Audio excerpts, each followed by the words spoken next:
ও আমার একটা হৃৎপিণ্ড, সেটাই আল্লাহ নিয়ে গেছে। পরশুদিন বলছে, বাবা আমার একটা বোরকা কিনে দাও। মোবাইলে আমার নাম হলো 500 ছবি আছে। আমি এখনো সাহস পাইনি আমার মেয়ের একটা ছবি বের করে দেখতে।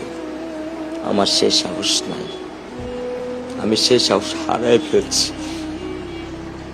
আমার স্যান্ডেলটা দেখেন 3 বছর পুরাতন ছেঁড়া, কিন্তু আমি আমার স্যান্ডেলটা পাল্টাই না, সেলাই করে নেই। কিন্তু আমার বাচ্চাদেরকে আমি কষ্ট পেতে দেই না।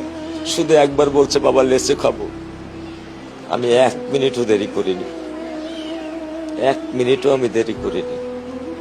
ও আমার একটা হৃৎপিণ্ড, সেটাই আল্লাহ নিয়ে গেছে।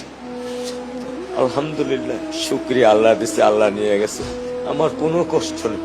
আমি তো চাইলে পারতাম না। অনেক দম্পতি আছে যাদের সন্তান নেই, আল্লাহ দিছে, আল্লাহ নিয়ে গেছে। আমি আলহামদুলিল্লাহ করি আল্লাহ গেছে। আমার কোনো কষ্ট নেই, আমার কোনো কষ্ট নেই। ঠিক আছে, গরমের মধ্যে তো একটু